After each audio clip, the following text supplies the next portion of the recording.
You didn't find wedding gowns and the tux and all the other things, the cakes and all those other things that normally would go with music videos on a particular song devoted to weddings. That's the beauty of creativity, and that's the extent of creativity that oozes from this young Nigerian who is a rapper. But today we have a rapper in that video. A rapper in the video there. And we've been able to discover today is also a fine thing that even though she wants to decline that aspect of her skill.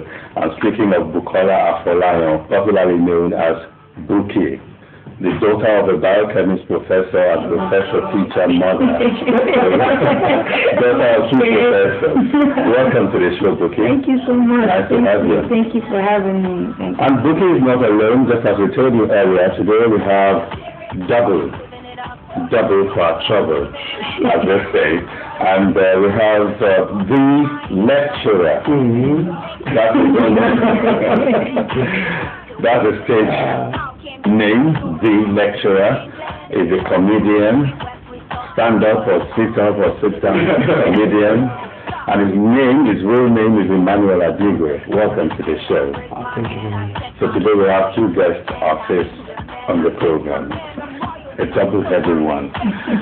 Buki, let me begin with you. I mean, we're seeing another part of Buki. I mean, in case you forgot, Morile Kondo, Morile Gogoro, and all of that. Your parents regarded as scientists. Yes. And you strung a rhyme from everyday words. That's science. That's science. Yeah. Some of us will say that is art. Exactly. Well, you see, science is poetry. Yes, but poetry in itself is a science, a kind of science. It has a scientific twist to it. Because when you put lyrics together and put words together and people listen and they get happy, it mixes with their emotions and they get to a particular level.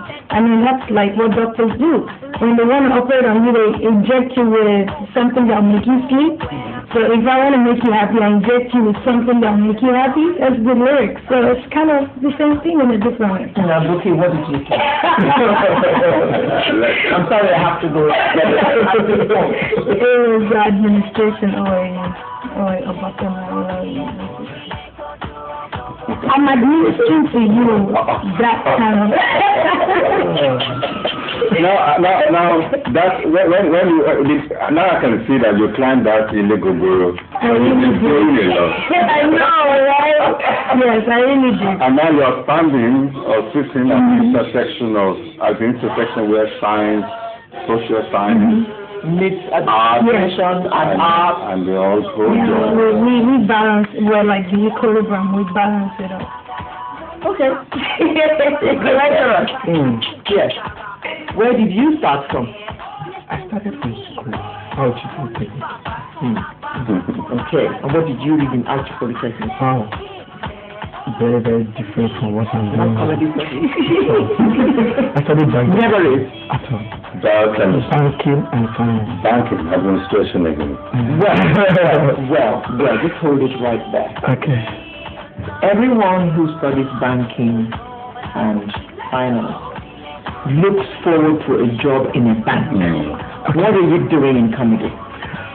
Well, I once worked as an accountant in an establishment for 3 years. But then I discovered that there's nothing much more better than doing what you love to do. It's easier. And if you don't pay for it, all the better. If you're doing it and loving it and you get paid for it, better. I think that's. You know what? I was emceeing a wedding, some time ago, and somebody walked up to me and said, "Look, young man, do you know you are not supposed to be paid for what you are doing? Because you are just here having fun and enjoying yourself." And that is actually the fact. If you enjoy what you do, no matter what you do, be it mechanic, anything you do, if you enjoy it, there will be, stress-free. But I realized that when I was an accountant, every month ending you will see me sweating because of my monthly financial report. I have to prepare it. For the you know, account to come together to balance. One thing must go wrong. So at the end of the day, I realized that I am not meant to be. And funny enough, you know, I was working, and my friends here have been calling me, you know, people like Black Reverend, Ayanga Boys, those guys that sang Ayanga, they have been calling me. I was the one that MC'd Coca-Cola anniversary. I think they did something that year. It was 2002. They called me all the way from Benin, you know, to come and do the job. So they have been calling me, but I thought that I've got a job here. But the time came when I felt that let me do what I ought to do. Now, what was the point when you took that decision? Because I can imagine it must have been a dilemma of some sort, which must have been brewing for